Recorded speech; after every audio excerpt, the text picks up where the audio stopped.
आलोक जी 5वें नंबर श्लोक से प्रारंभ। आर्या आपकी आवाज चंद नहीं आ रही भैया। हाँ, मेरी आवाज, मेरी तो आ चलो गई भाई, होगी आपकी ना। आवाज गायब हो गई। मेरी, आलोक जी मेरी आवाज नहीं आ रही।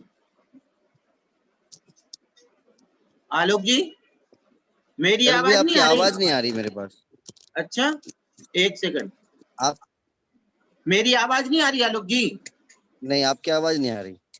अरे 5वां नंबर श्लोक शुरू करना, 5वां नंबर, ठीक है जी। ये है लो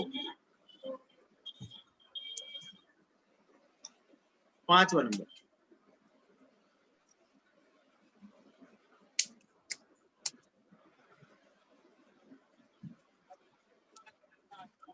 पांचवें श्लोक नंबर नंबर 602। हाँ हाँ ठीक, ओके ठीक जी। आर्याचंद, आर्याचंद आस्ताम, यही वाला। आर्या, आर्याचंद आस्ताम जरादि दुखम सुखमपि विषयोद्भवम सताम दुखम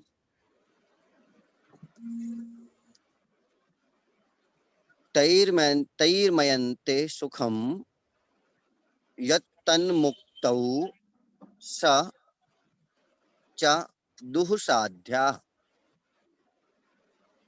आस्तां जरादि दुःखम सुखमपि विषयोद्भवं सतां दुःखम तैर्मयन्ते सुखम यत्तन्मुक्तौ सा च दुःसाध्या।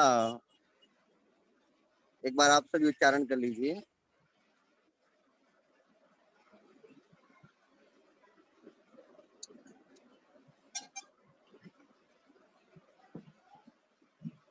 साथ में उच्चारण कराना है। नहीं नहीं, आप तो अर्थ करो सीधे, व्याख्या। जी, अर्थ देखते हैं। आस्ताम जरा आदि दुखम, जरा आदि दुखम, जो जरा अर्थात बुढ़ापा, वृद्धावस्था आदि दुख हैं।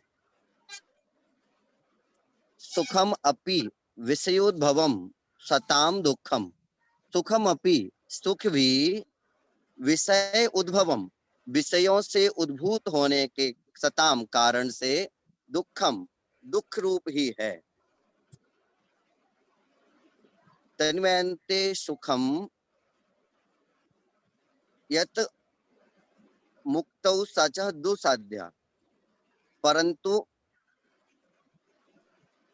सुख है वह दुसाध्या है, कठिनता से साध्य होने वाला है, या कठिनाई से प्राप्त होने वाला है। या जो कौन सा सुख? मुक्ति वाला सुख, मुक्तौ, जो मुक्ति में सुख है, अर्थात जो मोक्ष के बाद का सुख है, मुक्ति रूप सुख है, वह वास्तविक है। लेकिन वह कैसा है? दुःसाध्या, कठिनता से प्राप्त होने वाला सुख है। सामान्य अर्थ क्या हुआ कि जो जरा आदि या वृद्धावस्था आदि के निमित्त से जो दुख है, वह तो दुख दूर है साथ, लेकिन जो विषयों से उत्पन्न होने वाला सुख है, वह भी विषय भोगों से उत्पन्न होने के कारण दुख रूप ही प्रतिभाषित होता है, या दुख रूप ही है। परंतु जिसको वास्तविक सुख माना है, वह वास्तविक सुख कैसा है?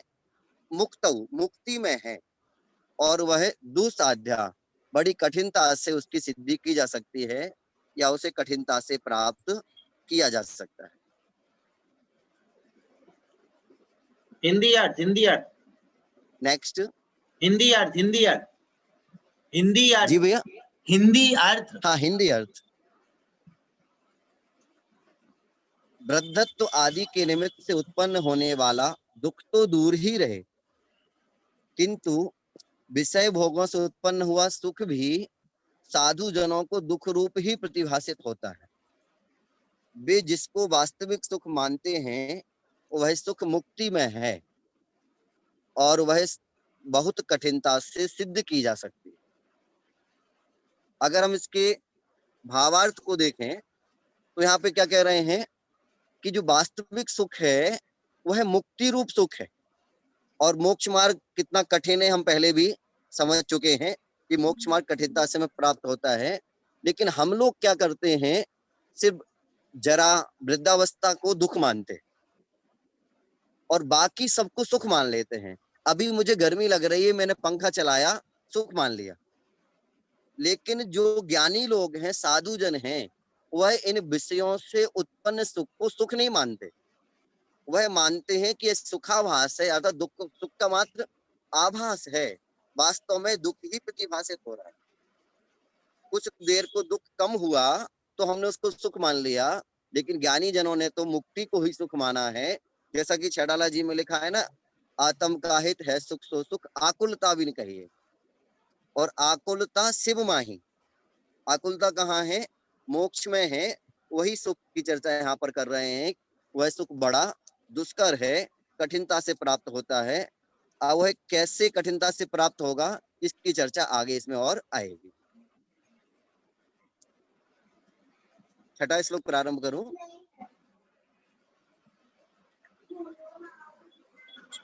श्रुत परिचितानुभूतम सर्वम सर्वस्य जन्मने सुचिरम न तु मुक्तयेत्र सुलभा शुद्धात्म ज्योतिरुपलब्धि। श्रुत परिचितानुभूतम सर्वम सर्वस्य जन्मने सुचिरम न तु मुक्तयेत्र सुलभा शुद्धात्म ज्योतिरुपलब्धि। एक बार उच्चारण कर लीजिए। सुत परिचितानुभूतम सर्वम सर्वस्य जन्मने सुचिरम न तु मुक्तयेत्र सुलभा शुद्धात्म ज्योतिरुपलब्धि।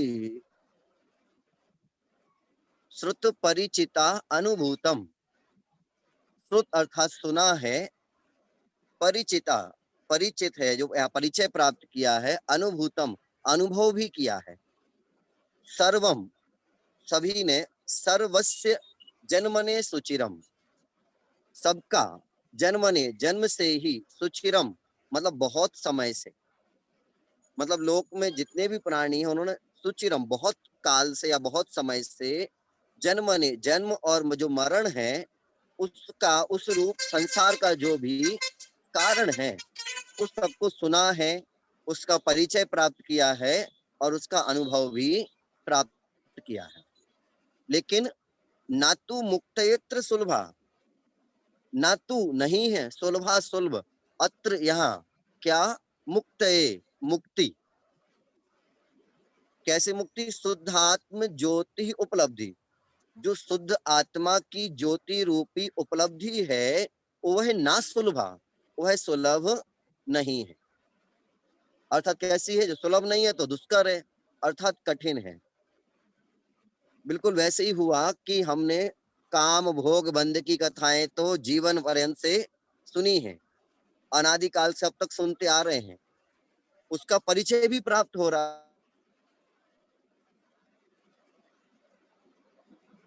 हो गई है कि हम जानते भी हैं कि यह गलत है, क्योंकि हम उसको अनुभूत कर रहे हैं और हमें वह शुरू से अब तक प्राप्त नहीं हो पा रहा है। क्या प्राप्त नहीं हो रहा है? जो शुद्ध आत्मा की ज्योति रूप है वही मुक्ति का कारण है।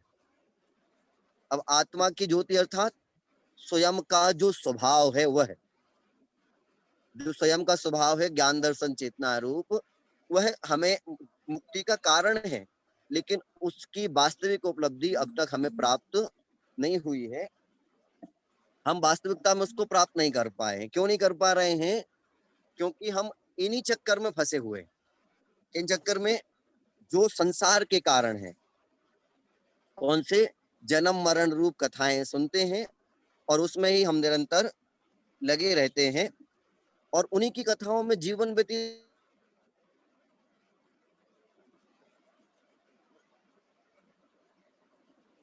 है, उसका प्रकट करने का कारण ढूंढना था। लेकिन हम वहां भी क्या करते हैं, सांसारिक वार्तालाप करके ही आ जाते हैं, क्योंकि वह सुलभ है, अनुभूत है। हमें कहाँ जाना है, हमें उस ज्ञान दर्शन को प्राप्त करना है। उस ज्ञान दर्शन से ही हमारी जो मुक्ति का कारण है, आत्मा की उपलब्धि को प्राप्त होगा, तभी हम आगे और बढ़ पाएंगे। यहाँ पर हम देखते हैं आचार्य श्री क्या लिख रहे हैं, लोक में सभी प्राणियों ने, मतलब हम सब ने चिरकाल से, मतलब बहुत समय से जन्म मरण रूप संसार को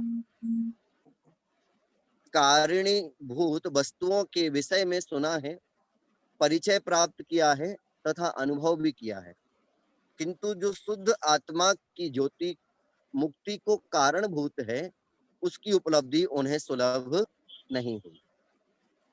अवसर तो मिले, लेकिन हमने उसको प्राप्त भी कई बार नहीं कर पाया। वैसे कह दिया सुलभ नहीं, अर्थात कठिन है, और हमें उसको खोजना पड़ेगा। क्योंकि जिस प्रकार जो खेत है, उस खेत में घास आदि अपने आप उग जाती है, लेकिन फल को लाने के लिए बीज बोना पड़ता है, अच्छी जमीन ढूंढनी पड़ती है। ठीक उसी प्रकार यहाँ पर है कि जो संसार के कारणभूत बातें हैं, वह तो चिरकाल से सुनने में आ रही हैं, क्योंकि वह उस घास के जैसे हैं जो अपने आप उगना प्रारंभ हो जाती है। लेकिन अब हमें क्या करना है, उस आत्मा की ज्योति को जगाने के लिए बीज जिसे हम बोते हैं, ठीक उसी प्रकार वो के हमें लाना पड़ेगा, क्योंकि यह ज्योति जगाना बड़ा कठिन है। अगला देखते हैं, बोधोपि यत्र विरलो वृत्तिर्वाचा मगोचरे बाढ़म अनुभूतिस्तत्र पुनर्दुर्लक्ष्यात्मनि परम गहनम।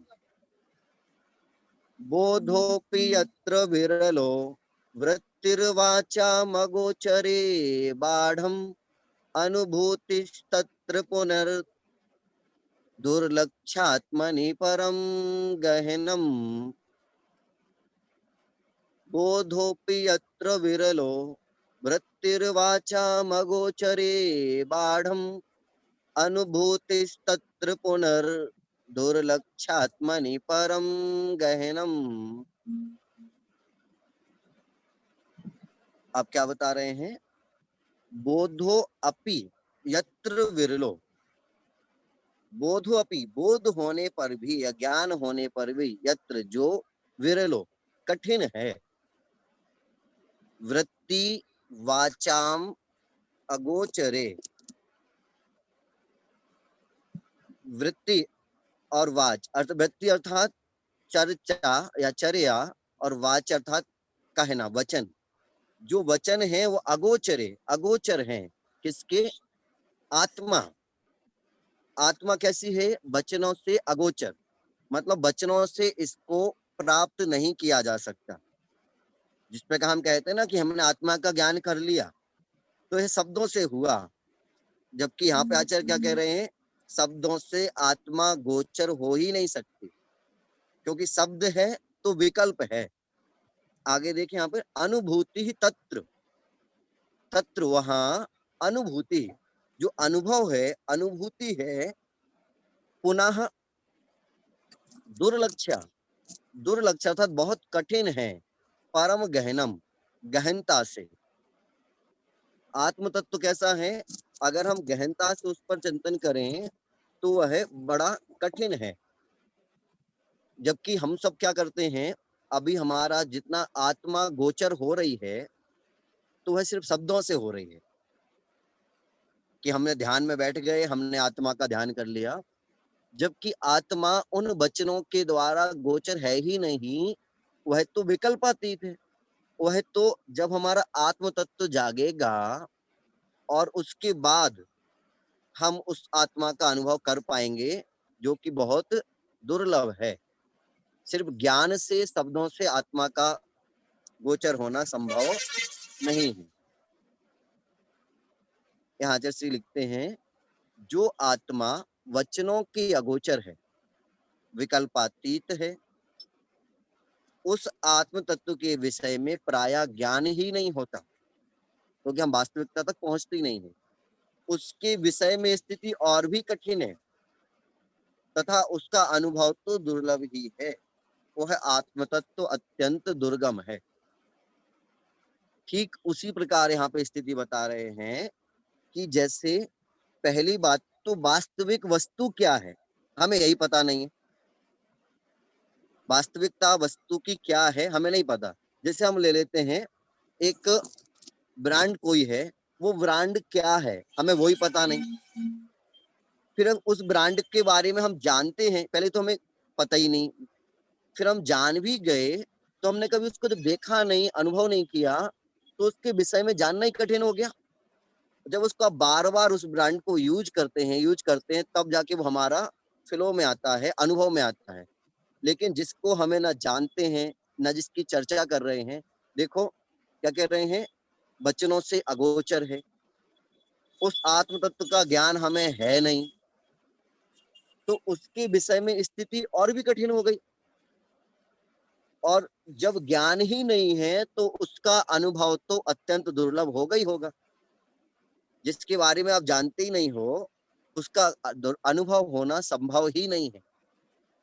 इसीलिए पहले हमें उस आत्मा के बारे में जानना होगा, जो है आत्म तत्व हमारा क्या है।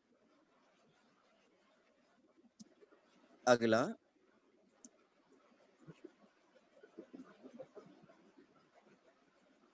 ज्यादा आगे निकल गया श्लोक भैया, श्लोक नंबर 8।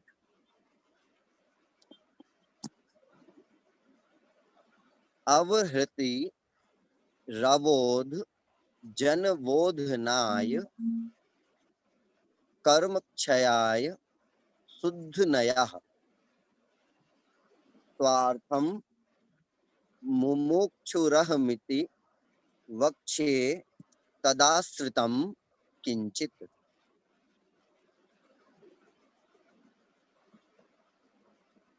अवहृतिरबोध जन बोध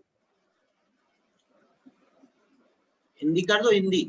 बोधनाय कर्म क्षयाय शोधनयः स्वार्थम मुमुक्षुरहमिति वक्ष्ये तदाश्रितम किंचित। अब यहाँ पर आचार्य श्री नयों की चर्चा कर रहे हैं कि नयों से हमें किस प्रकार से क्या समझना है।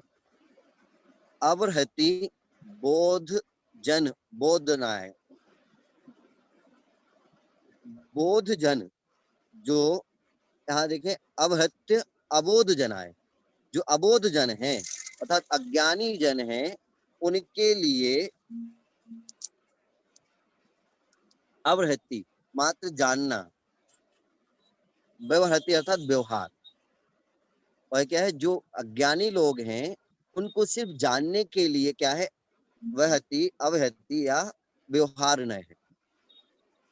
कर्म क्षयाय शुद्ध नया, और कर्मों के क्षय के लिए शुद्ध नय अर्थात शुद्ध निश्चय नय। स्वा अर्थम मुमुक्षु अरति, और मुमुक्षु अरति मोक्ष की इच्छा रखने वाले के लिए तद आश्रितम किंचित, उसका किंचित आश्रय आवश्यक है। स्वार्थम स्वयं की, स्वयं के मोक्ष की अभिलाषा रखने वाले के लिए जो शुद्ध नय है वही ही आश्रित है या उसके लिए प्रयोजन भूत है। अब यह यहाँ पर आचार्य श्री क्या कह रहे हैं कि हमारे यहाँ दो नय की चर्चा ज्यादा हम लोग सुनते रहते हैं, एक व्यवहार नय और एक निश्चय नय। और हम आपस में यही सोचते रहते हैं कि कोई कहता है व्यवहार नय खराब है, कोई कहता है निश्चय नय खराब है। यहाँ पर हमें आचार्य श्री दोनों नयों को एक साथ चर्चा करके बता रहे हैं कि जिसको समझना है वस्तु स्थिति क्या है, उसको जब समझना है तो समझने के लिए तो व्यवहार नय ही आवश्यक है। ठीक बिल्कुल उसी प्रकार जैसे आपके पास एक वस्तु है, उस वस्तु को जब तक समझना है तब तक उसके बाह्य लक्षण हमें पता होना आवश्यक है। तभी तो आप अंतरंग लक्षण पता करेंगे। आपने बाह्य ही नहीं समझा तो हम अंतरंग तक नहीं पहुंच सकते। पहले हमें बाह्य को समझना है, और वह बाह्य को समझना ही व्यवहार नय है।